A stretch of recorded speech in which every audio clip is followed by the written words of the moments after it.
Hi guys, habari zenu, karibuni sana. If you do not understand what that means, I'm saying welcome. Welcome to today's webinar. My name is Anthony, and today is the first of a 3-day webinar series that is going to be focused on SEO. Now, I'm really excited about this one because it's something that is close to my own heart and something that I am familiar with. And so I'm really excited to be sharing the things that I have learned so far, my lessons, my journey so far in SEO.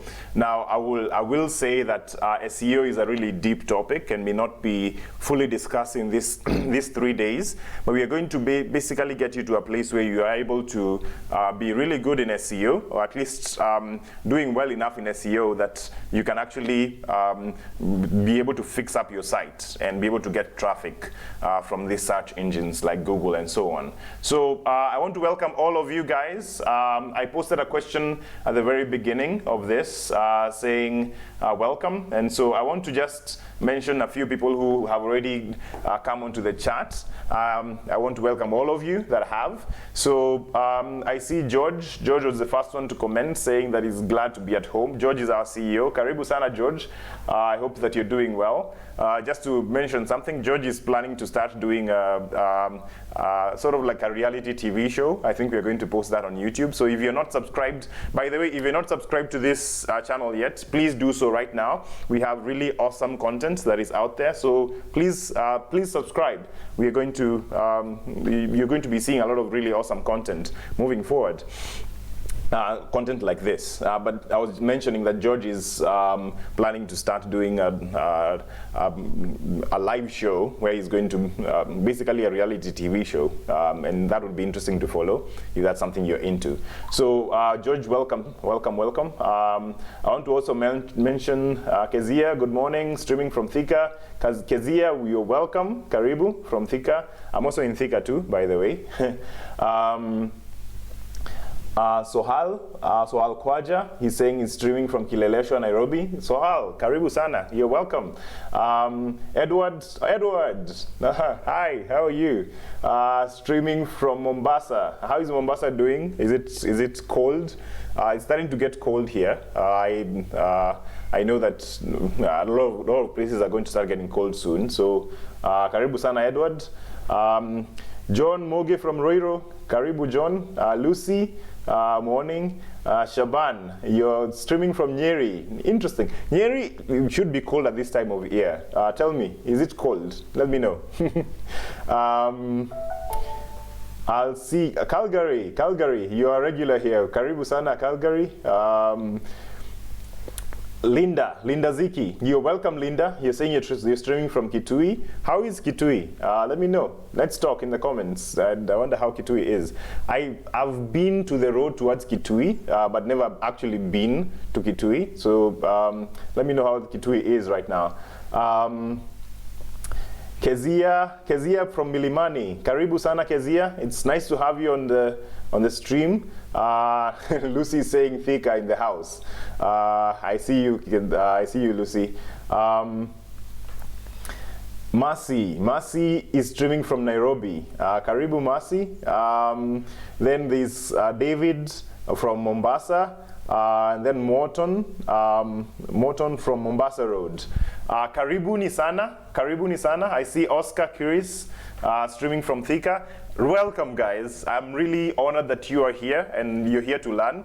I'm going to do my very best to give you the great information that is going to be useful, really practical. My goal with this webinar, just as we did with the other webinar we did a webinar on web design. Just in case you haven't seen that, you can go to our YouTube channel. We did a 5-day webinar teaching you how to build a website from scratch for yourself as a business without any knowledge of web design.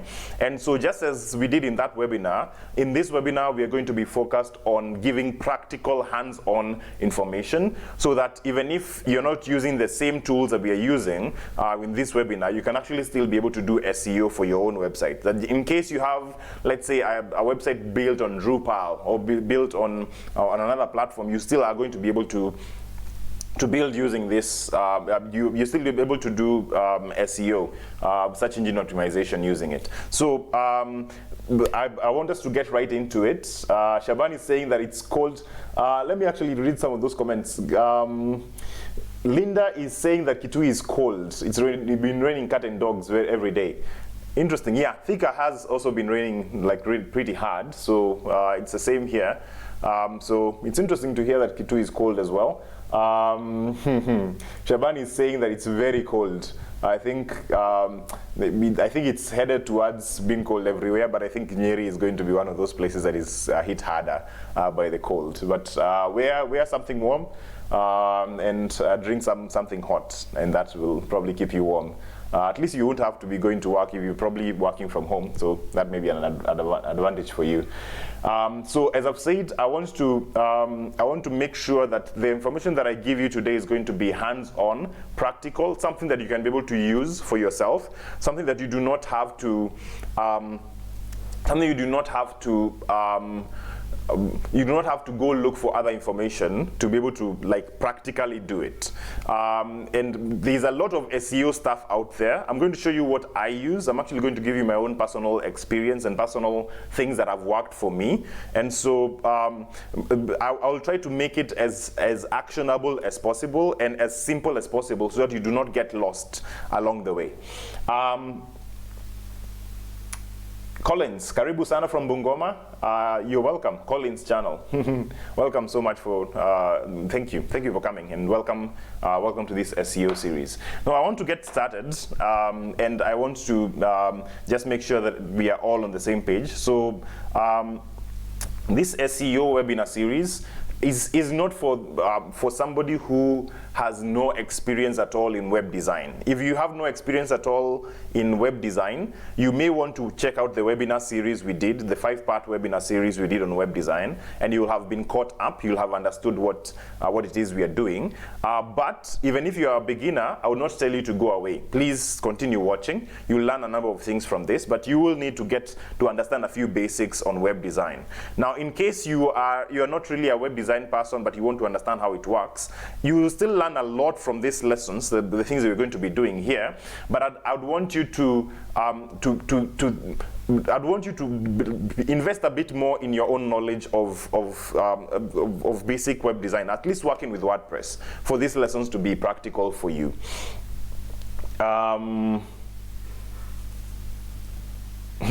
Ruth Shidogo saying that he's from Abu Dhabi, UAE. Nice to see you, Ruth. Karibu sana. Yeah, I think that may be the fact that some people are laughing around this. That may mean that it's maybe funny. Okay, let's not dwell so much there. Let's get started. Now, SEO. SEO is, as I've said, a very big topic, and we're going to try and cover as much as we can.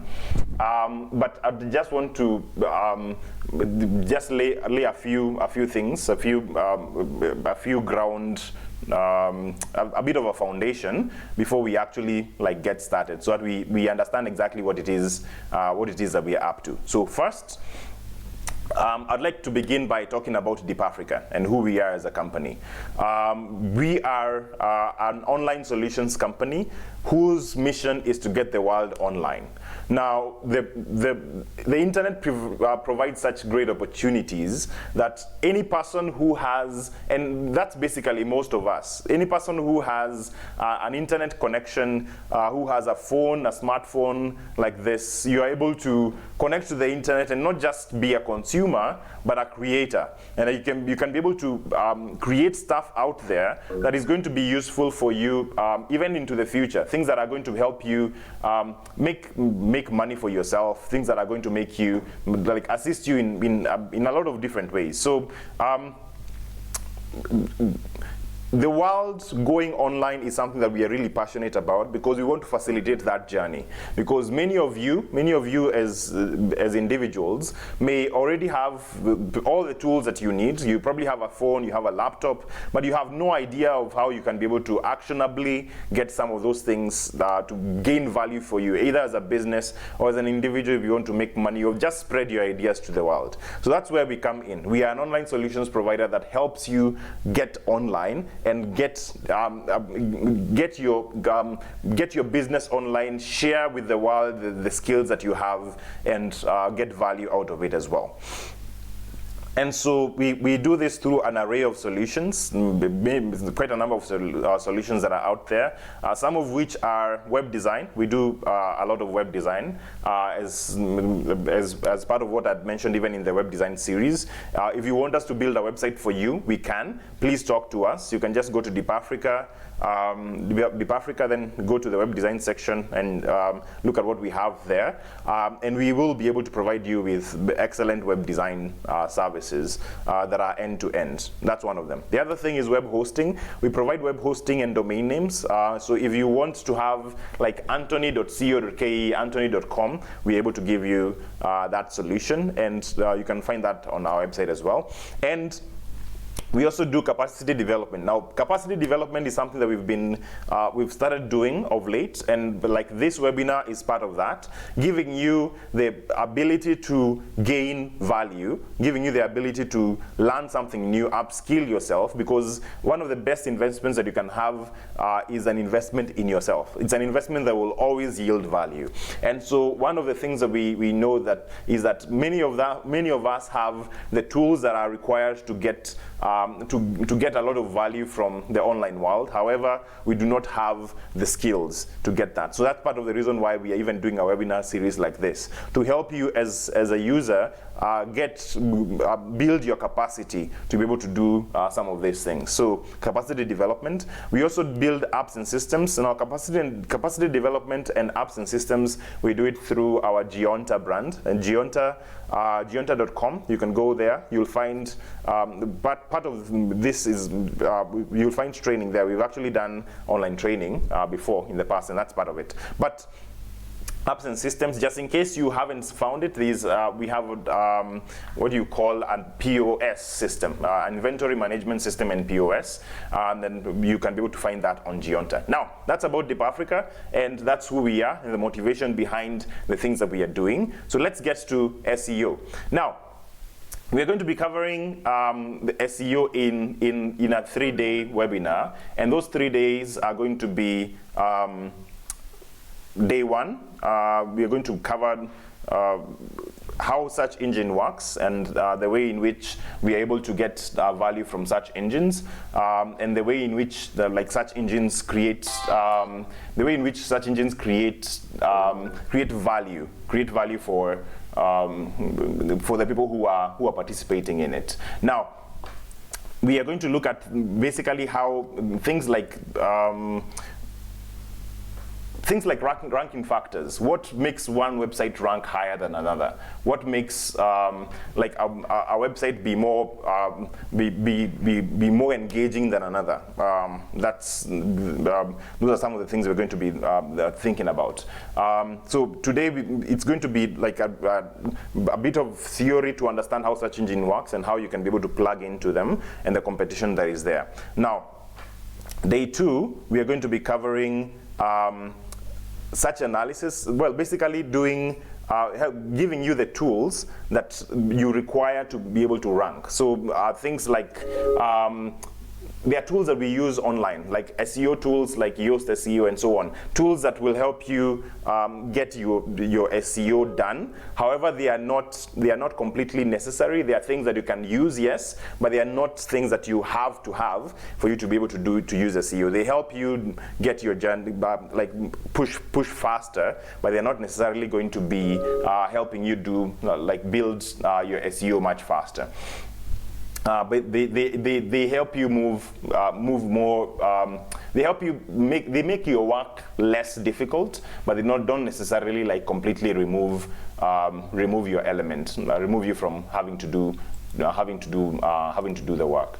Now, The other, on day 3, we're going to be looking at writing blog posts that rank. Now, this is the main way that right now that would work for you as a person. Now, if you want to get traffic from Google, there are, one of the main ways that I have used, and I would advocate for anybody who wants to use SEO to get traffic to their website, it's through using long-form content and articles that basically show off your expertise. So meaning that writing content within a certain niche, within your own business niche, and giving like huge details, a lot of details, helpful articles, helpful details that are going to be caught by Google, and whenever somebody is going to read that, they're going to find that useful and will navigate to the other solutions that you have. Now, that's one of the ways that has actually allowed me to rank on many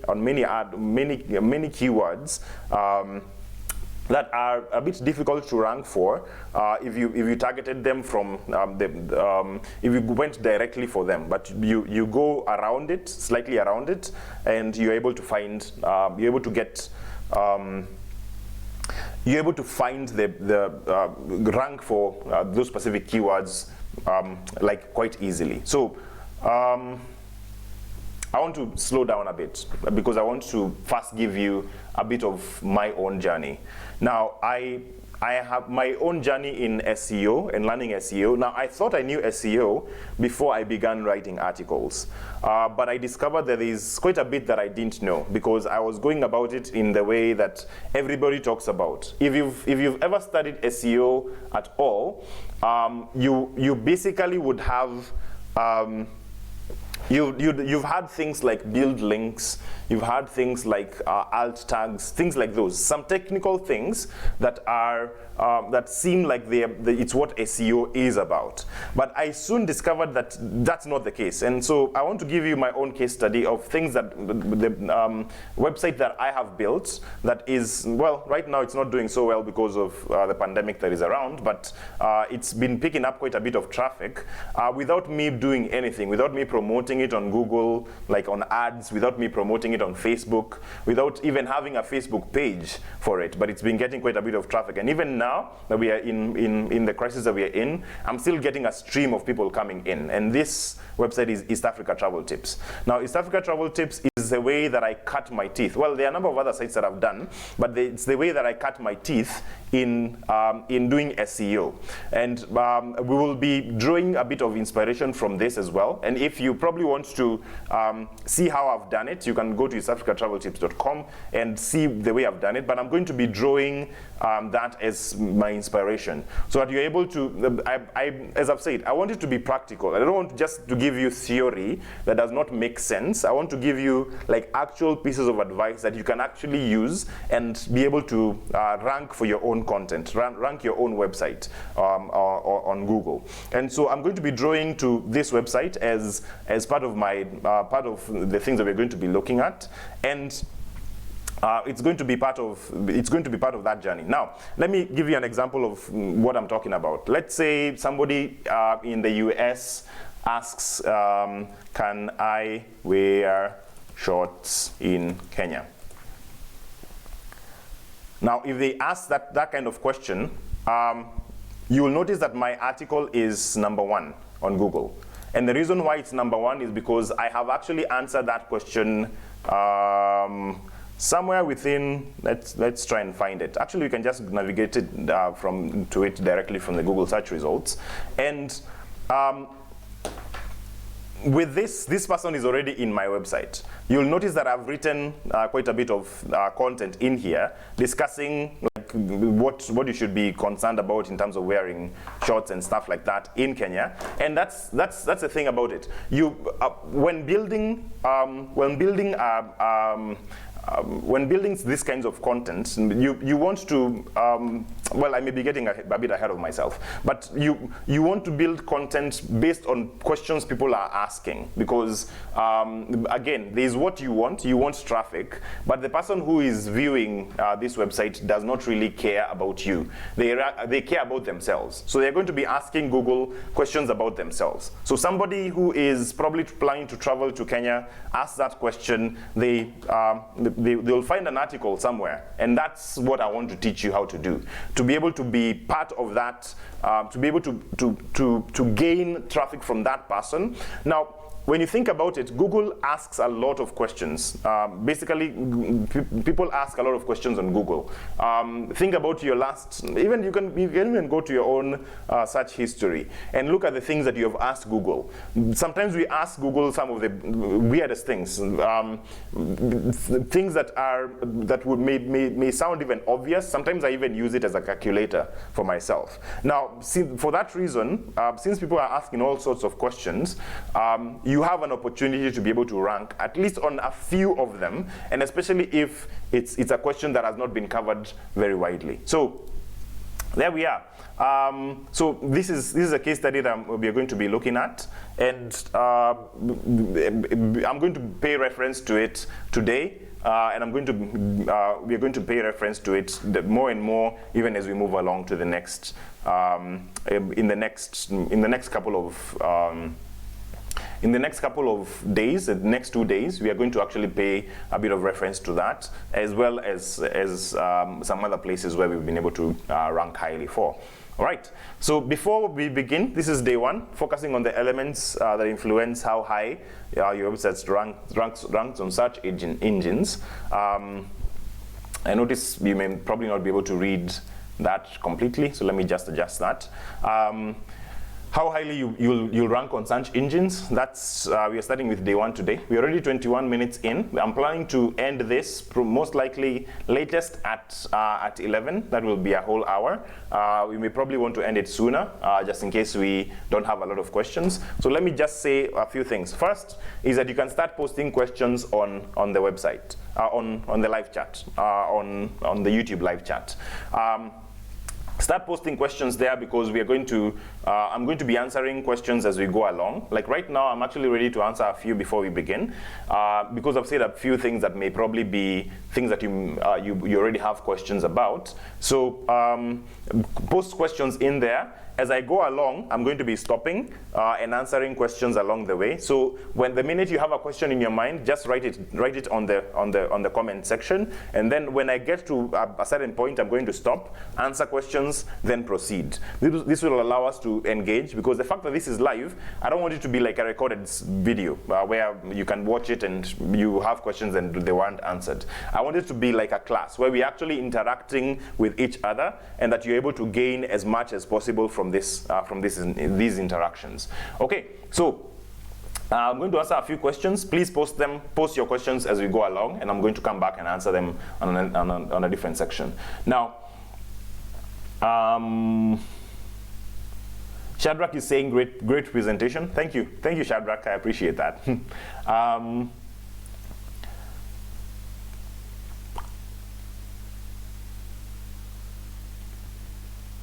Okay, so you are asking, Shadrach is asking that he needs help on how to set up emails for his website. I think someone is going to assist you there. Shadrach, I'll probably advise you, if you have any question like that, on specifically something that is personally for yourself that you'd want addressed, you can go to, unless you want me to give you advice on how to do it yourself, you can go to deepafrica.com and start a live chat with us. When you start a live chat with us, there are people there who are going to be able to assist you directly. Like for you, Shadrach will help you set up your emails there.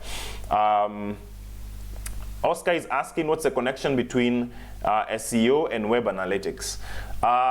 I would say web analytics is, well, you'd call it sort of like a branch, not really a branch of SEO, but it's a way for you to measure, analytics basically is a way for you to measure how well you are doing, how well your website is doing.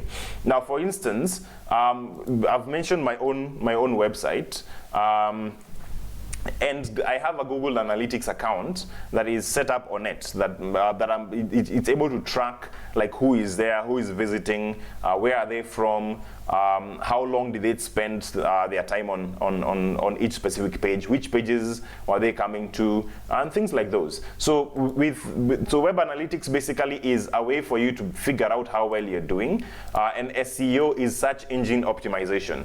Search engine optimization meaning that you are optimizing your pages for them to be able to be viewed on the internet. You're optimizing your content for the internet. So yeah, I think that I hope that answers the question that you have. Yeah, so I want to give you an example of analytics. I think I've done this in the past. Just a moment, I want to pull that up for you. Just one moment. Here we go. So here we are. So this is my own analytics. Analytics for one of the websites that I run. And as you can see, I have a huge dip. Yeah, so anyway, that's that. So, so I hope I've answered your question on what SEO is compared to what like web analytics is. Okay, so let's move forward. Just closing a few of those tabs so we can proceed.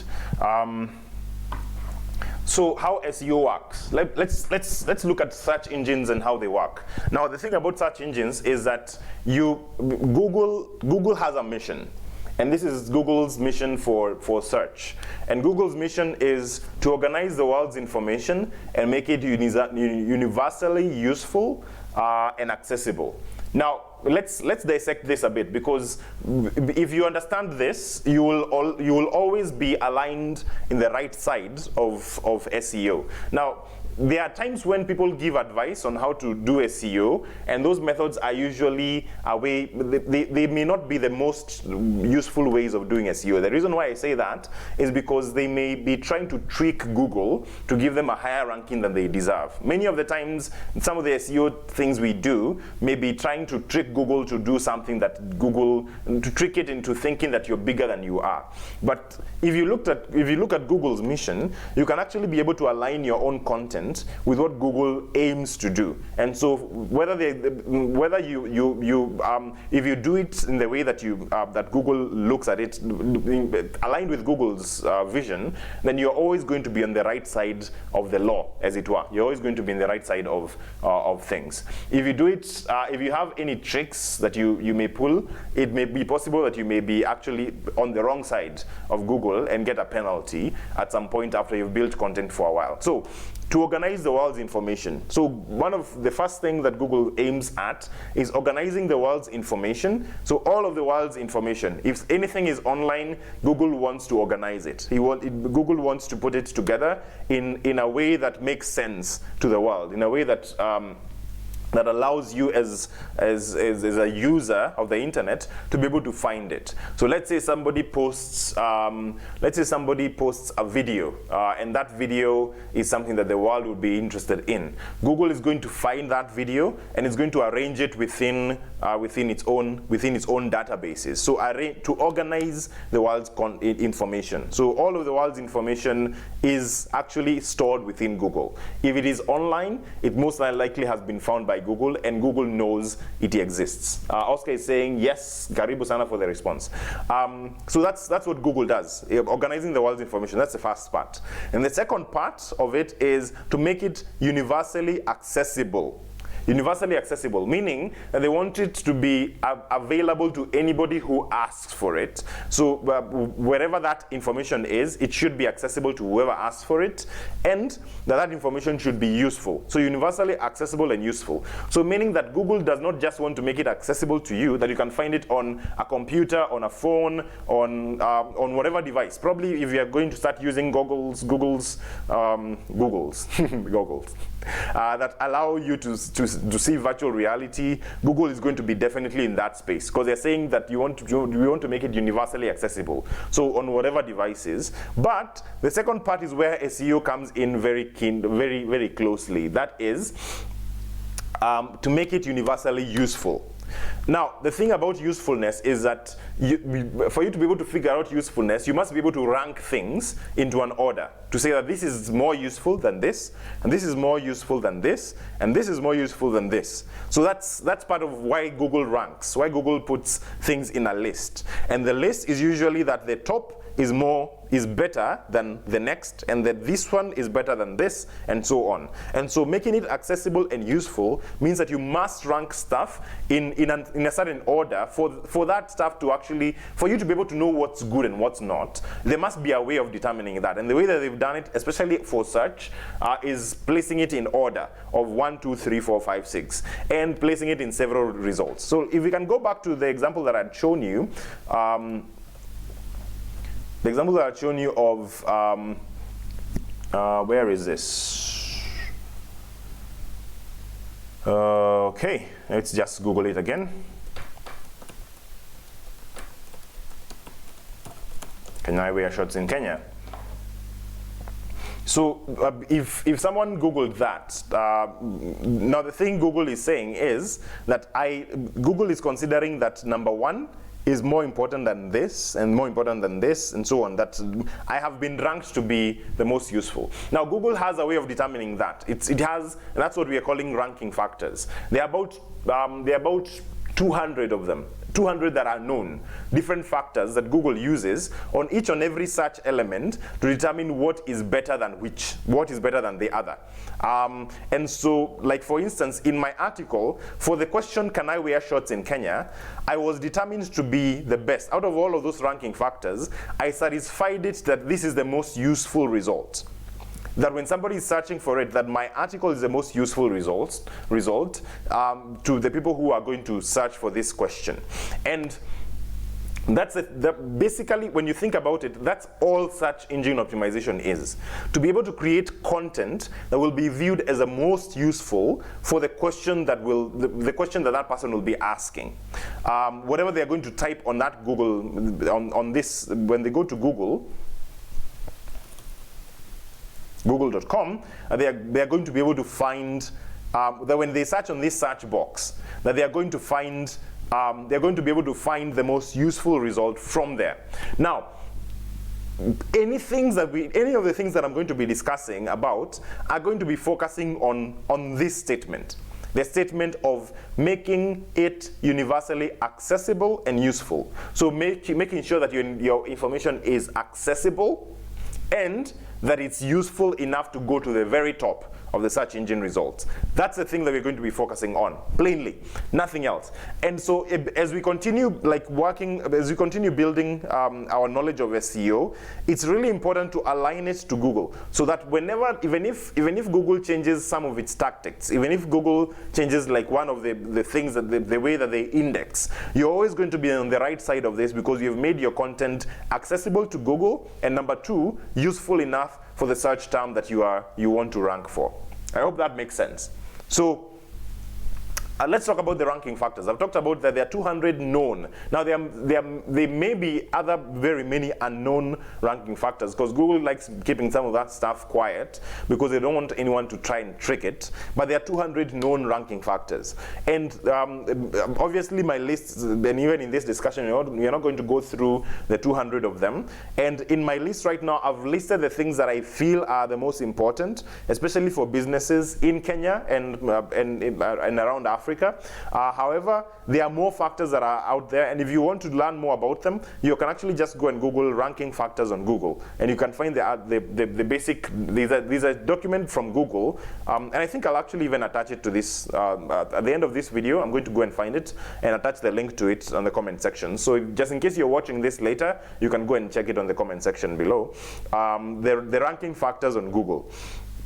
The 200 ranking factors. There are some that are important, some that are not. Some are that are pass-fail. Pass-fail meaning that if you have it, you are in. If you don't have it, you're out. It's either one or the other. There are others which are more of like sort of like on a range, that if you have more of it, you have better authority and you'll rank higher on Google, and you have less of it, you'll rank low on Google. So they're more of a range. And so that's That's the basic concept around it. So the 200 ranking factors, the ones that I've listed here are user experience, which I feel, in my opinion, is the most important ranking factor. That all of the others are just flower girls, but user experience is one of the biggest, and we're going to discuss that quite a bit here. Then the other one is whether you have an SSL on your domain name, and that's a pass-fail. If you don't have one, you actually would be ranked much lower directly than if you did have one. Then having how fast your website loads, your website speed, your meta tags, and like the way the titles are, mobile responsiveness, the link structure, making sure that you have no orphan pages, something I call EAT, you'll understand what I mean by that, links from reputable sources, and name, address, and phone number, NAP. Now, I'm going to discuss this in detail. That's the reason I'm glossing through this, so that you can basically have an overview. But the main thing that you need to understand, even if you're not going to watch any of the rest of these videos, or even if you stopped at this point, the goal of Google, the goal of being able to rank on Google and being able to get traffic for your business on Google, because that's the reason why we're doing all of this, so we can be able to get people who are going to come to our business and probably become customers. That's the reason why you may be doing that. And so the main thing that you need to remember always is that Google seeks to make the information accessible and useful. Those are the two things. And so if your website satisfies that, then and you do a really good job at it, better than anyone else, then you're going to succeed. Remember that it's ranking. We are talking about ranking. Ranking being that you are being, like, you remember if you're in primary school, I remember this vividly, that we would be lined up, and the last day of school, we'll be lined up. We'll be lined up in front of the parade. So class 1, number 1, so and so. Actually, it used to be from number 10. Number 10, their name is read, and they go line up, and then they would be lined up to number 1. I don't know whether you guys used to do that, but that's the thing, that you're being ranked. You've been ranked based on how well you satisfied these things, and you may have done an excellent job, but if someone else has done an even better job, they're going to outrank you. So that's the thing about ranking, because it's in an order. So you want to have provided the best content, the best accessibility, and the most usefulness for you to actually be at the top of that. So I want to talk about the ranking factors. So we're going to go through each of them, each on their own. And user experience is where I'm going to spend most of my time here. Before I proceed, I just want to answer just 1 or 2 questions. Google, no, Shadrach Yoko is asking, is Google the best search engine, or are there others? Yes, there are others. There is Bing, there is... There are quite a number of others. Bing is the biggest competitor. I think there's things like DuckDuckGo, MSN Search, things like those. Is it probably DuckDuckGo? I think that's what it's called. But the thing about it is Google is the one that is the most used. And so for the purpose of this discussion, we are going to be focusing mainly on Google. But the thing about it is that if you went on these other search engines, you will probably find that you're still, if you do it well on Google, you most likely are going to do well on the others. Let me take a risk here and try something I've not tried before. Bing.com. And see whether we'll find the same article. Can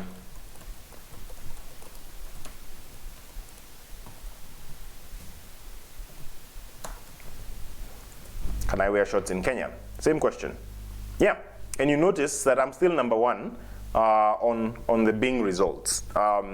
So they work basically the same. I've never done that before. I've never tried that exactly the way I've done it. But the search engines work similarly. So if you do something well for one, you're going to do the same. It's going to affect all of the rest positively as well. Okay. So the other question that was asked is. Lucy, stop making fun of me. Yes. Shadrach Yoko is asking whether it is good to search on Google itself or to the URL. I don't think it really matters. If you're searching, I don't think it really matters. You can use both. Then Okar Chris is asking, does SEM have the same approach as SEO? If not, what's a notable difference? Now, SEM is search engine marketing. Search engine marketing is basically where you're paying the search engine to put your article at the very top. So, like for instance, if you're searching for phones, now a website like Jumia would place ads within there. So that you can, once you search for it, before you actually see the rest of the actual content, you see the paid stuff at the top. So that's search engine marketing. It's different from SEO because it gives you instant results. You're able to get results instantly. However, it will cost you money to keep it up, and especially if you're bidding for very, very high-end, well, very expensive keywords that have a lot of competition, you're going to pay a lot of money to use them. SEO is, if you know how to do it and you're doing it yourself, it's virtually free. You don't have to pay anyone anything. Probably the only thing you'll be paying for is the cost of the website, which is, technically you wouldn't really call that part of the cost of SEO. So SEO is basically free. SEM is really expensive, and you really need to have a deep pocket for you to be able to maintain it for the long term. Hope I have answered that question for you. Okay.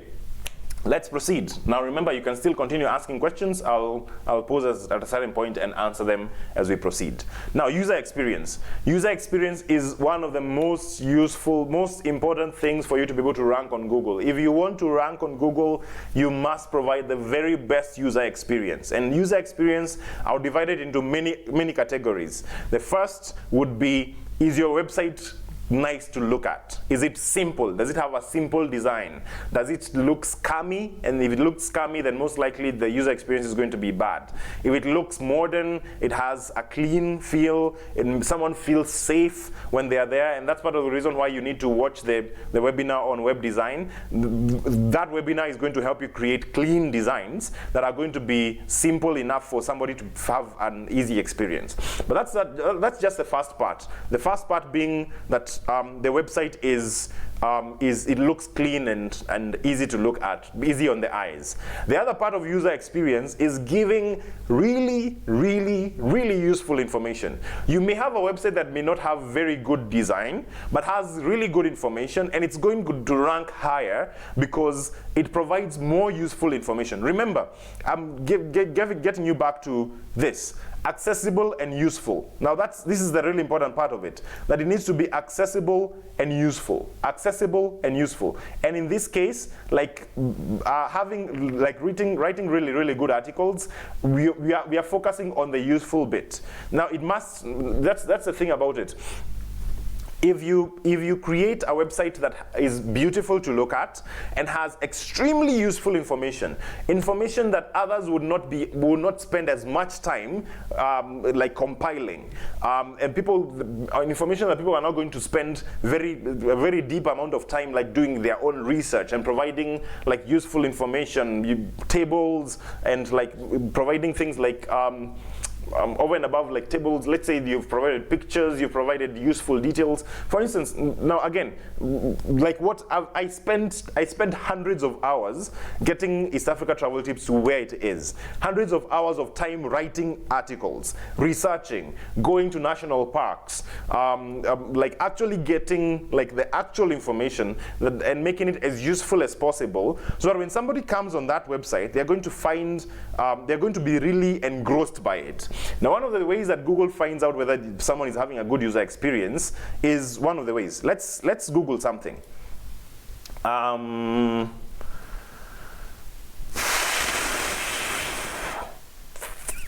Let's think about something.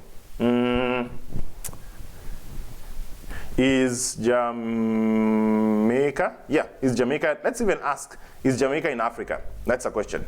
So is Jamaica in Africa? Now, when I come to this kind of question, if I came into this article, News Africa magazine, and then jumped out immediately, There's something that Google does, and I don't think, you see something it did right here. I think you may not be seeing this very well. I will move myself to this end for a minute so you're able to see what I'm talking about. Now, you notice what I did. I asked, is Jamaica in Africa? I jumped to this article and got out immediately. Now, Google also then immediately started suggesting people also search for. Now, the thing that Google has done at that point is realize that I have gone in and bounced out almost immediately. Meaning that most likely the article in there is not good. It's probably not very good. Again, I'm not saying that this article is not good. I'm not saying that what News African magazine has done is not good. But the thing about it is I pogoed out. It's called pogo sticking. Pogo sticking is like I bounced out right immediately. Now the thing the indicator that has given Google is that this website may not be the very best website to recommend for this search term. Now, if enough people do that, if enough people come onto this site, it seems like it's the right place to go, they click on it, then bounce out immediately, Google is actually saying that, oh, okay, don't go away. Let me give you a better experience. Let me give you something better. Now, why don't you search for this, something else? It's the Caribbean in Africa. Now, that may probably give you a better solution. That's what Google is trying to tell me. Now, it's a very important thing that you make sure that people are not bouncing out of your website. Well, you will always have bounce rates. You'll always have people who are going to like bounce out. Especially with most articles like having around 80% bounce rate. But the thing about it, the way bounce rate is the way Google is counting it is if you're bouncing out immediately. If you're bouncing out immediately without having spent even a few minutes on that place just reading what is there, it's most likely that this was a bad recommendation. Now, remember what Google's goal is, and I think I'm going to bore you with this, but to make information universally accessible and useful. So this website was accessible, but it's most likely not useful if I have bounced out that fast. That's the thing. So you want to make sure that you're going to first hook your person when they come to your site, that you're going to hook them, and after you hook them, you're going to provide them with extremely useful information that is going to help them. It's going to make them like really interested in what you're talking about. So that's the thing about it. Usability, user experience. It's for me, in my opinion, it's the most important ranking factor, and it's not a ranking factor that you can like hack your way around. You'll have to work to be able to create a really good user experience. Now, let's talk about things that would affect user experience. And we're going to talk about this even moving forward. But again, I'll pay reference to my own work, stuff that I've done myself, so you can see what I'm talking about. Let's say, let's go to this Kilimanjaro age limits.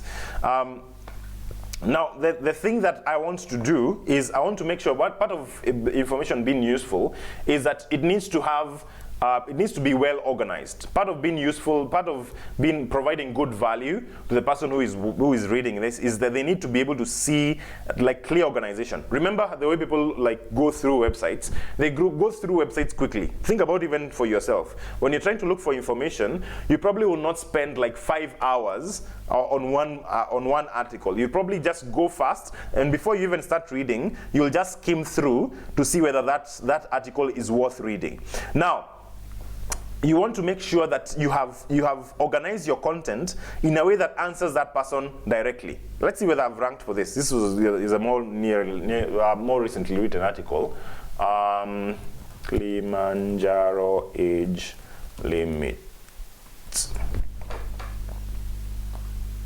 I'm not yet at the top of this, but I must be on page 1. Yes. So Kilimanjaro age limits. Now, when somebody comes and clicks on this, they want to find like very quick information. So let's say somebody comes and clicks on it. When they click on it, they are hoping that they are going to get they're going to be able to find the information.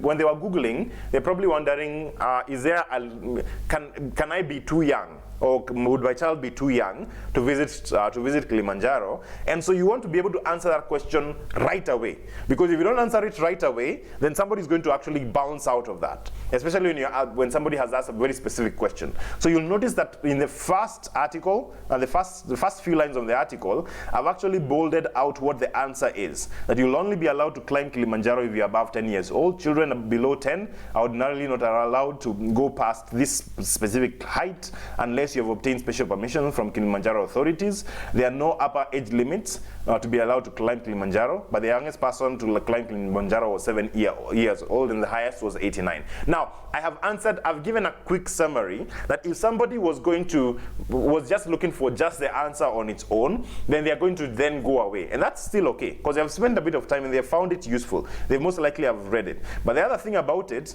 is I have given such good information that it may probably create a few questions about what if my child is older than 10 years old. Then I'm able to then answer some of those questions right away. I'm able to start answering those questions. Under 10-year-olds are not allowed to climb. I'm able to give more information. So somebody is going to be reading a lot more. And it's very likely, like right now, if I bounced back out, let's see if Google tries to suggest something. Notice that it didn't. Google didn't try to suggest, and I'm not saying that it probably didn't get marked as a bounce, but I've spent enough time on that article that Google is able to, it noticed that I spent a bit of time searching that, and therefore they will not try to give me other recommendations right away. And that may be an indicator that this wasn't considered a bounce, but probably, well, it depends. So that's the thing about it. You want to provide information that is detailed, but more than detailed, you want somebody to be able to skim through, and see, am I in the right place? Have I are the questions, and probably like the way I've done it in this case is giving headings, like headlines, that somebody will not have to read the entire article for them to get a gist of what I'm talking about. But at the same time, I've also spaced out some of my text into like short paragraphs, so that you're not having a very huge block of content. The other thing I've done is that I've bolded my content so that it's easy to read, that even if I'm not reading everything under this, but things to consider when climbing Kilimanjaro with your child: fatigue, mountain sickness, visit a pediatrician before climbing, and route choice. As in, I didn't need to read all of these things. I didn't need to read the whole of this block, but I already have an idea of what it is that is being recommended. And that's the thing about it. SEO, it's actually straight, it's common sense, what you may consider common sense, but it's straightforward. And that's what may make people like assume, oh, I need some trick, I need some ninja trick to be able to like rank on the search engine. You don't have to have ninja tricks. What you need to do is satisfy the requirement that has been given, and the requirement being, and again, I'm going to bore you with this. Sorry, going in the wrong direction. I'm going to bore you a bit with this, but make your information useful, accessible and useful. And so user experience will allow that website to be more useful to the user than if I had just done a block of text on its own. That's that. The rest I'm not going to spend as much time on, but I hope that makes sense. Do you have questions about user experience? Please talk to me about it. I want to hear whether you have any questions about user experience, but it's a really useful thing. I would actually want to spend more time here if I've not made my point clear. I'm going to show you how to make it more useful. Make your content more useful, but again, it's part of this journey. I'm hoping to be able to give really good value, and so there we are. So I hope you're clear.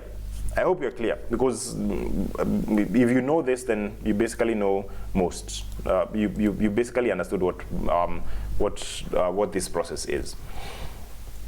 Now, let's talk about website speeds. Now, how fast your website loads affects whether Google is going to rank you. This is one of the more recent ranking factors. And the reason why it is a ranking factor it's actually, you would actually argue that website speed is part of user experience.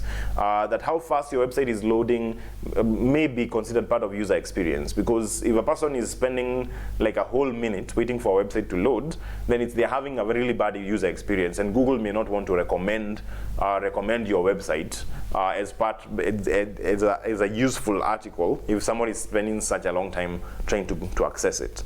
Now, website speeds is something that will depend on the way you've designed your site, what you've designed it on, and a number of plugins. And I think we'll discuss that or tomorrow when we're discussing about tools. But website speeds are a really useful part of whether you're going to rank highly or not as high on Google. Now, the other thing about it is mobile friendliness. Remember, the goal for Google is to make it universally accessible. And so these days, they realize that most people are on their phones a lot. Most people are using their phones a lot. And so for that reason, Google has started doing what is called mobile first indexing, where they index your website based on how it looks on mobile. And then after that, they index it based on how it looks on all of these other places. So you need to make sure that your website is mobile friendly. Now, actually, if you're having an updated version of WordPress, your website should be naturally mobile friendly. Almost 100% of the themes are mobile friendly. This may probably be a problem for you if your developer has built it on HTML and other ways, because they'll need to make sure that it's mobile. They make sure that it's mobile friendly, but mobile friendliness is something that is native for most applications. Now, you need to be able to check on your own phone how your website loads, and if it loads okay and you're able to see all the content without it being hidden, then you should be okay. But mobile friendliness is a really important part. Website security. Now, if your website has an SSL, it's a pass or fail. If you have an SSL, you're okay. If you do not have an SSL, you may be ranked much lower, because Google is saying, I do not want, and part of usefulness, I do not want to recommend an article or recommend a website where my users could potentially, the users I'm sending this person could potentially get affected, could potentially get could potentially lose their privacy or lose a number of things. So they will avoid sending content to a website that does not have an SSL. With us as Deep Africa, we'll give you an SSL for free. If you're hosting with us, we'll give you an SSL for free. There are places that charge, but the fact is we find having an SSL as part of having, is an integral part. Ni kama kunywa chai bila majani.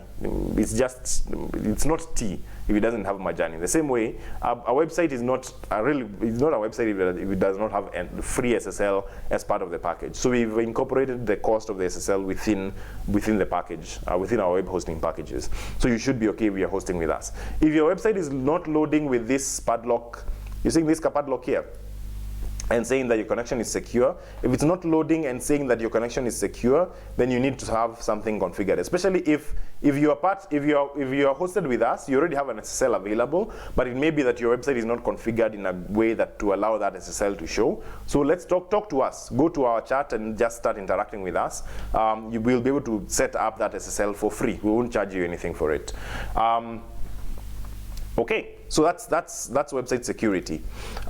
Meta descriptions. Now, meta descriptions are you see. Let me even Google the thing that we talked about. Is can I wear shorts in Kenya? Now, the meta description meaning that it's describing. It's describing the article itself. Now, actually, even you can see this. This is a heading. This is actually the way Google used to show before. These days it's a bit different. But this is the heading. This is the website where it's going to, and the description page. Now, the headings are a very important part. The meta description you place.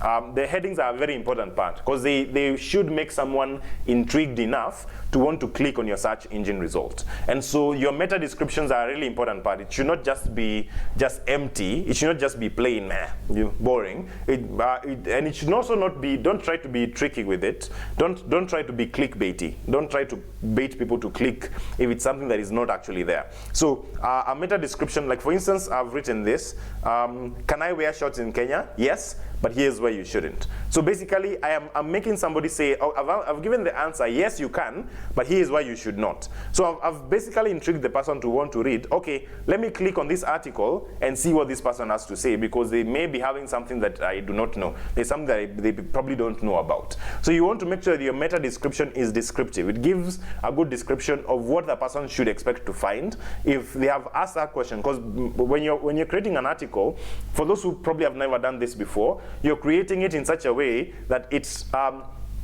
you're creating it in a way that that is answering a specific question, and so in answering that question, then your meta description should have the title to that. So it's like having a good book cover. If you have a good book cover, it's going to actually be it's going to attract people to read more. For instance, I am a big fan of the book Rich Dad, Poor Dad. And the thing about it, it's a book on personal finance, but it's written in such a way that the title is written in such a way that it makes you like wonder, okay, what is it about this book? Why Rich Dad? Why Poor Dad? What exactly is what is it about this book? And so in the same way, having a very useful title will make somebody intrigued enough to want to interact more with your content. I will warn you though that you should not try to be sneaky with this, because remember, you may say one thing on your meta description, but if they find a different thing on your website, they're going to bounce out, and that is going to be seen as bad user experience, and it's going to make you not rank on Google. So be careful with that. So that's meta descriptions. Now, the other one is EAT, eat. And I'm not talking about like eating something, that eating an apple will help you rank higher on Google. That's not what I mean. What I mean by it is experience, authoritativeness, and trust. Now, this is especially for websites that are within the personal the finance space.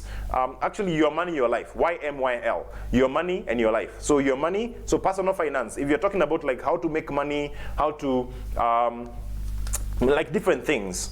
Just a girl, karibu sana. If you're talking about YMYL, a YMYL topic, your money, your life, this will be a very critical part. You must build it. You must build experience, authoritativeness, and trust. But building it even for other places, other areas that are not surrounded by money or surrounded by health. So your money, your life would be like health, finances, investments. Things like those. Google is very careful about who gets the highest search engine results, and so even if you're not in that particular category, you want to make sure that you're able to show Google that you are experienced, you have authority in the topic, and that you can be trusted. Now, there are a number of things that affect how trust is. Like for instance, like if a website seems scammy, if a website doesn't have a good design, then it's going to not be seen as very as a website that I should trust my users with. I wouldn't want to send you there. I wouldn't want to send somebody to a shop that is dirty, disorganized. I'll be affecting my own reputation by me doing that. So in the same way, like part of trust is how well is your website done. If you're accepting payments, like what kind of payments are you receiving? How are you processing those payments? Where are those details stored? Like having an SSL is part of trust. Things like those. So you want to make sure that you have experience, authoritativeness, and trust. Now, experience and authoritativeness can be built in a number of ways, because by like going out there and talking about, like, if you can be featured on a news article, if you can be featured on TV, that's big things. But if you can be featured in those places, Google will still, because you remember, Google is collecting all the world's information. So if they hear you being mentioned in Nation TV, then they hear you being mentioned in Classic, for instance, and they hear you, like, they see an article by the Nation about you, and they hear you being talked about on social media, and a lot of people like talking about you there. They will presume that you have you have authoritativeness in a particular area, because if people are talking about you, then there must be something about you that is worth talking about, and therefore within that particular area, then you are going to be trusted. Now, experience can be seen basically, well, we still actually, let me mention something. I'm not saying this because this is what Google actually does. I'm actually presuming what they do, because nobody actually knows how they measure EAT. Nobody knows how they measure the experience, authoritativeness, and trust. So the things I'm telling you about are things that, based on my own experience, I have a good idea of that this is what they are looking at to be able to figure out whether you have these things. Experience, I have no idea how they measure experience, but I think it may also be measured by like how fast people pogo stick out of your website. Because if you have experience, it's going to be shown. For instance, if I start talking about Jamaica, I have to either research for hundreds of hours to be able to know what know about traveling to Jamaica, because I don't know, I've never been there, I do not know what's the culture like there, and so on. And so if I start talking about Jamaican culture, I must have either done a lot of research, and somebody who is a native of Jamaica will have a lot more authority and experience than I, and it will show. There's a way of showing it. There's a way you can be able to actually be able to see when you're looking at an article. You can be able to tell whether somebody knows what they're talking about, or if they're shooting in the dark, whether they've done a bit of research, or whether they are a complete novice. And Google, I think, has a way of doing that, and I don't think they're going to be revealing that pretty soon on what exactly they're doing, because people tend to want to trick Google to say that they are more experienced, authoritative, and trustworthy than they actually are. And so there are things that they may keep quiet to themselves. But that's it. That's experience on the authoritativeness, trust. Now, nap. Now, I'm not saying that you should sleep for you to be able to build good SEO. Though that would be really awesome if by sleeping you'd get better search engine rankings. But unfortunately, what I'm talking about is name, address, and phone number. If you are a local business, which I'm hoping a few of us are local businesses that actually have like physical locations, then you want to make sure that your name, address, and phone number are accessible on all the pages of your website. That somebody can be able to find like the name. It's something like what we've done for Deep Africa's website, where we have included we've included both our home address, our office address, our telephone number, right at the footer here. You'll notice that we've added our address, our telephone number, and our email, and our name, Deep Africa Limited. So name, address, and phone number. You want to make sure those things are on every one of your pages. The reason why this is important is if you have a good NAP, then it means that you can be easily found on other search platforms. You're basically indicating to Google this is an actual business in Kenya. So in terms of competing for search terms that are within the local context, you're going to be found more easily in those ones. Okay, then link structure. Now you want to make sure, okay, let me talk about something. Google finds your pages through something called crawling. Crawling means that there is a bot. There's a bot out there that goes to the website. So it goes to our website, it looks at all of the content there, it indexes it, so basically stores it in its own servers, then goes to the links that are there, clicks on the link, goes to the next article that is within there. So meaning that if you have pages on your website that cannot be navigated from the home page, that if somebody comes to the home page and they're not able to find those articles, those articles that are there, or those websites, it's possible that they are what is called orphaned content. So they're going to be orphaned. They are not going to have any home address linking to them, and so they may never be found by Google, because there's no way of Google being able to get to them. And so link structure. You need to make sure that you have a proper link structure. Now, most of WordPress, if you're building on WordPress, some of these things are taken care of naturally. That you already have a proper link structure. As long as you're using a good theme, a theme that is not very, a theme that is not complex, then you will be able to have a good link structure. It's important to have a good footer. To just make sure that the footer content contains as many pages that may not be found on your website. website, on the homepage, like on the top of your website. Because for instance, you can see that I've only added just 3 links at the very top, but to make sure that I don't have any orphaned content, I've added as many of the pages that I've designed on the other places within this, so they can be found. They can be found by the bots when they come to look for them.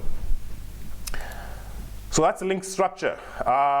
We are going to go to day 2 tomorrow. We're going to discuss the tools for creating blog posts, formatting them, tools to allow your website to be found more easily, things like that.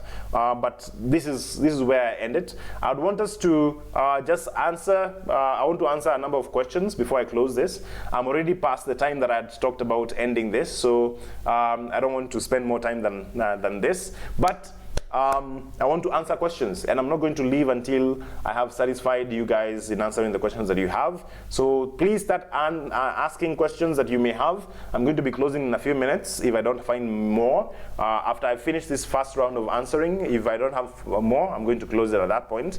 And because there may be a delay, start typing your question now. So the first question that I'm going to ask, let me just first navigate to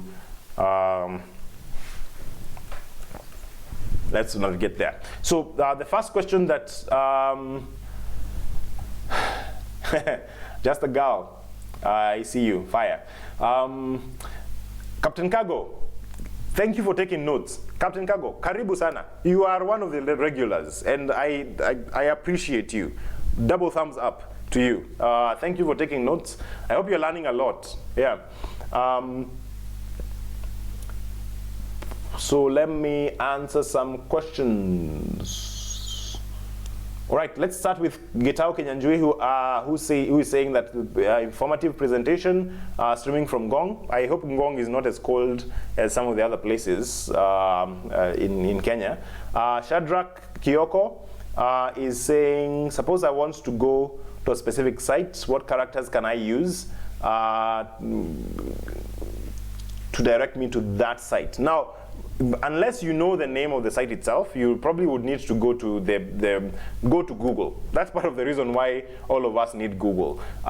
Go to Google and like type out like the thing that you're asking about. And Google is good at finding websites and finding you the best website. So probably you want to find like things like where can I find maize in wholesale in Kenya? You probably, if somebody has written a good article on that, it's going to be #1 on Google for that. And so yeah, that's the best way of being able to find that.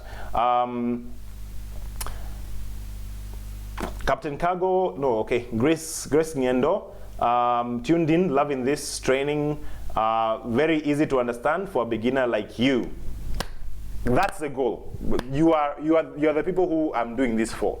People who do not understand and who, because there's a lot of content out there, people saying that they are experts, but they give it in such a complex way. And again, I'm hoping that this is really useful for you, and I'm happy to hear that it is useful for you, Grace. So thank you. Thank you for coming to this, and I hope you're learning something useful for yourself.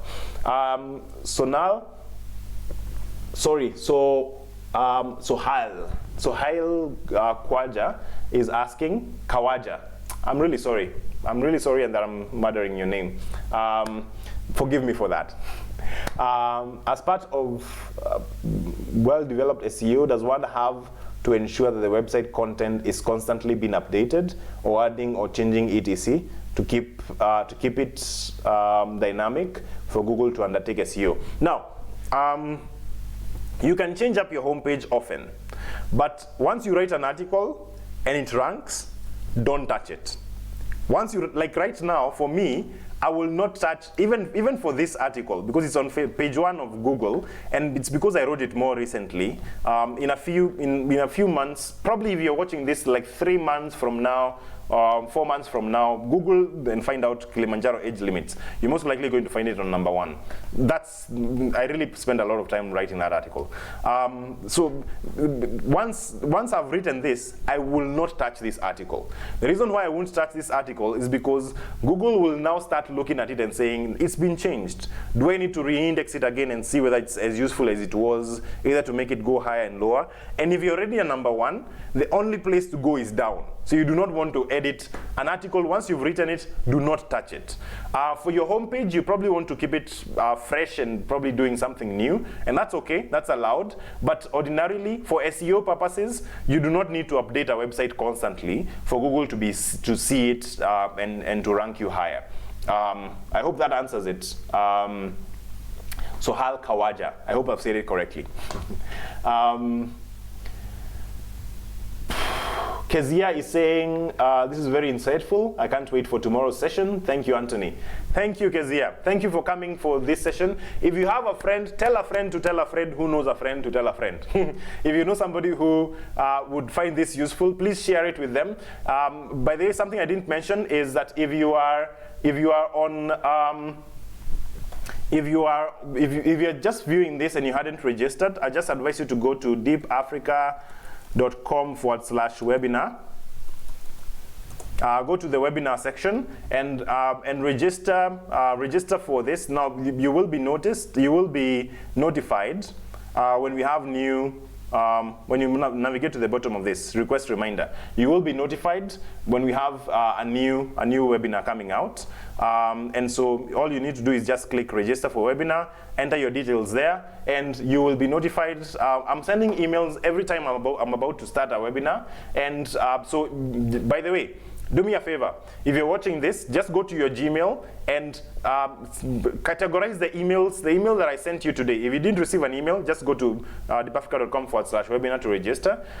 If you did receive it today and it's in your other sections where it's not on your primary section, just go and take it from the updates to the primary section so you don't miss that update. Just do that for me. I'd really appreciate it. So again, Kezia, thank you so much for coming in. I really appreciate that you came to learn, and I hope you've learned something useful today. Juliet Zachary saying thank you for the presentation, much appreciated. We'll be here tomorrow. Yes, please tell a friend to tell a friend who knows a friend to tell a friend, so that more people are going to learn from this. David Keriga is saying thank you for the presentation. Karibu sana, David. Thank you for coming in. I really appreciate it that you came. Shadrach saying asante sana, well presented. Asante Shadrach. Thank you for keeping this the chat active. You are one of the people who really posted quite a number of questions, and I appreciate that. Thank you so much, Shadrach. Kezia is saying, where do keywords come into play? Because I hear it with SEO. SEO is keywords. Kezia, keywords is the way Google used to work when it wasn't as intelligent as it was right now. We have moved from keywords to search intent. Search intent as in SEARCH. I'm not very good at spelling, but search intent. Search intent. Search intent is the way that's the direction we are moving. What is search intent? You can actually go and read what that is. But people think that it's keywords. It's not keywords. Keywords is like web design in Kenya. But the thing about keywords is that somebody may be searching for web design in Kenya, but people are not going to search exactly that. Someone else may ask, like for instance, the question is, can I wear shorts in Kenya? Right? That's a question I asked. Probably something else. And I've ranked #1 for that, right? But somebody else may ask something like, are shorts acceptable in Kenya? That same question, and you notice I'm still #1 for that. And that's the thing, if I just focus on getting as many keywords of can I wear shorts in Kenya, can I wear shorts in Kenya, can I wear shorts in Kenya within my article, it would actually rank me lower because Google says this person is trying to trick me. Why is it trying to put all of these words together? So the thing is, answering search intent. Like what is a person asking? Because those two questions are the same. Are shorts acceptable in Kenya and can I wear shorts in Kenya? Both of them are answering the same exact question. And that's the reason why I'm #1 on both keywords. both keywords, as it were. So keywords no longer apply. Right now, the way SEO is, it's no longer about keywords, it's about search intent. And that's the reason why I've focused on user experience. If you create an awesome user experience that is the best, better than anyone else, that blows everyone else out of the water, you're going to be ranked #1. That's just a given. Whether Google changes from search intent to something else, it's still going to be the case that if you're able to provide the best information, formatted in the very best way, and available to Google, then you will be able to rank on Google, and a very, very #1 place on Google. I will say something, by the way, something I didn't mention. Google takes a long time before they rank you #1. Because as I've mentioned, like this, like this question that I asked about Kilimanjaro age limits. Let's see whether we have that. Kilimanjaro age limits. The thing about it is that I am not at the top of this because I wrote this, and I think I wrote it about like 3 months ago. It's about 3 months since I wrote this article, and it's still not #1. And I know these people, like you see, the first answer here is how do I prepare for Kilimanjaro? The reason why I'm so confident that I'm going to be #1 for this article is because even though this person is outranking me, I have a better answer than him. So it's only a matter of time before I get to the very top. So that's the thing. So it's not so much about the keywords. It's more about the usability. And if you have very useful information, you will go to the very top. So Kezia, that's the thing to answer, but it does take time. For me, I usually see like good results in around 4 or 5 months is when I start seeing an article going to the very top, if it's not very competitive.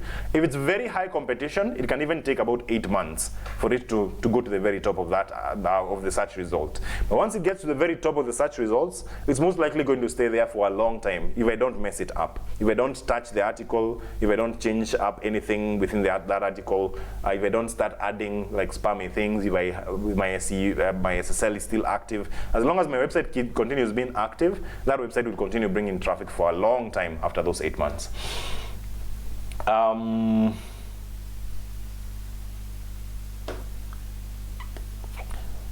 Linda Chaps is asking that if you want me to look at your site, will you charge me for that? Now, if I'm looking at it right now, as for the sake of everybody else, you can give me the website. We can review it. I will review it publicly for everybody to see, and I'll give my reaction so that everybody can learn from it. However, if I'm going to do it privately, then we would need to charge for that. We will need to charge for that consultation. So if you want to post it here, probably I may spare a few minutes for you, Lina Chaps. If you want to post it on here, I can be able to review it for you, and we can be able to give you direction, reviewing it live, and everybody will be benefited from it as well. Kezia saying, thank you, Anthony, very, very good presentation. I'll make a good teacher. I boast of this, that I am a son of a teacher. I'm born and raised by Beth Mutharia, a wonderful lady, but a very good teacher as well. And she actually taught me business studies in high school. And so I've gained a few lessons from her. So thank you, Kezia. Thank you for that. Captain Cargo, Captain Cargo is asking, apart from the value added on a website by traffic coming from Google organic search, are there other multiple sources that supplement the traffic and consequently the website's value? Now, Google is a really good way of getting very passive traffic. The other methods are not as passive. Well, the other way that works, I've seen it work for other people, I've not been able to get it to work for myself, is Pinterest. Pinterest is also really good in sending you passive traffic. Now, the other methods are more active, like Facebook. For you to be able to get Facebook traffic, you really need to be posting every day, and that traffic may not even be a lot, but if you're advertising and spending money, then traffic will come often there.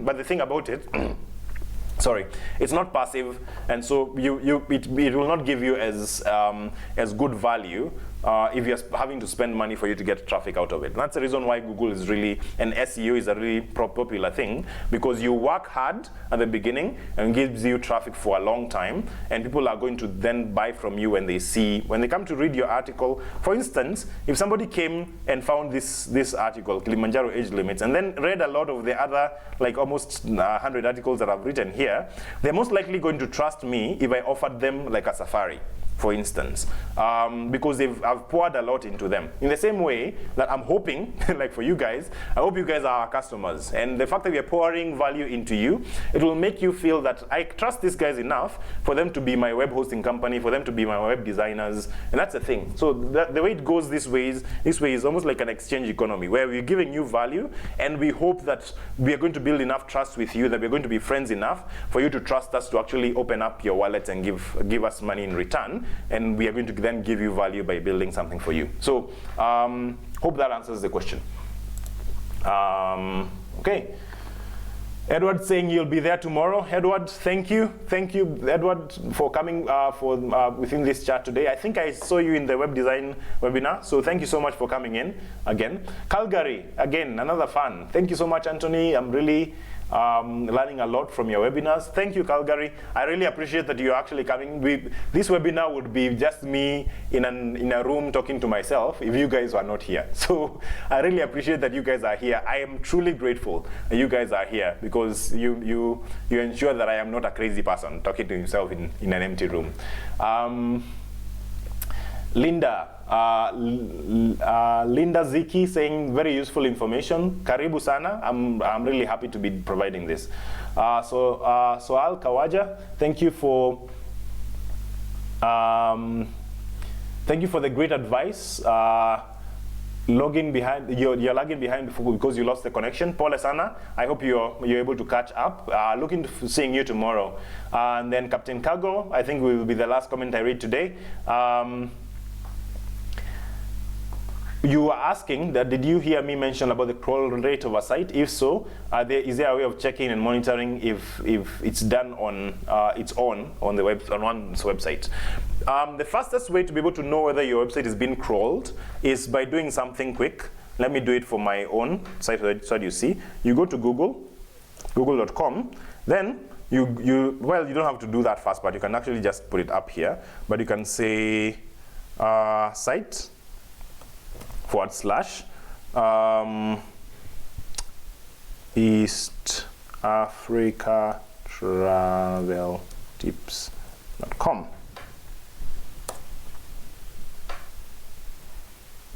And so when you do that, it's going to give you, when you say site, then the website itself, it's going to give you all of the articles that have been ranked, that have been scrolled. Now in my case, it gives 196 results. So 196 pages within my website have been crawled. And so site / your domain name. It will tell you whether your website has been crawled or not. Now the crawl rate, the thing about that is that you do not want to keep on nudging Google to crawl your site. If you're having to tell Google to crawl your site often, it may be that Google doesn't want to crawl your site that often. And so there are ways of doing that. It's outside of the scope of this, but I'll just mention it to you because you probably know how it's done, Captain Cargo. Go to actually, it's actually indicated here, Google Webmaster, google.com/webmasters. This is something that is, in my opinion, an unnecessary step for most people, because if you're doing a WordPress website, then most likely your content is being indexed without you having to go to the Google Search Console. And so, yeah. So that's that. The crawl rate will depend on how often you post. If you're posting very often, Google will know that there is new content often, and so it will be crawling your site more often than if you're just posting like once in a year. Probably it will crawl your website way less. There's a way that for you to be able to request a manual crawl on the website, but it's not necessary for most websites, in my opinion. Okay, so. I am 26 minutes past the time that I'd say that I'm going to end this. So I want to end this webinar here. Tomorrow is going to be a big day. We're going to be discussing the tools that you will use for SEO. Today was the most important day because the things I've talked about today are the most important. The tools only help you to make your work easier. They don't do SEO for you. You are the one who does your own search engine optimization. So in case you in case you come in tomorrow, well, you probably will be watching that video. I'll redirect you from that video to this, but you really need to watch this video. And in case you want to recommend someone to watch this webinar, let them start from day one because it's really critical that they know these things. I hope I've been able to answer your questions as clearly and as simply as possible. Let's talk tomorrow. Let's have a chat tomorrow. Let's discuss it. If you want me to review your website live for people to see as I review it, please tell me about it. We can come tomorrow on chat and just post it, and we're going to be able to review you. So see you tomorrow. It's going to be at 10 a.m. every day, today, tomorrow, and Friday. So thank you so much for coming by. You guys are awesome. You've participated in chat. I'm really grateful for that. Before you leave, if you've not subscribed, please subscribe right now, please. Hit the bell notification so that you're notified every time we publish something new. And please smash the like button for the YouTube algorithm. It is going to help recommend this video to other people as well. So please make sure you hit the like button. Right now before you leave, please hit the like button until it turns blue. Smash it until it turns blue. It is going to really help us a lot in being able to get this message out to the people out there. Thank you so much for coming in, and I'm going to end it there. Have a wonderful day. Bye.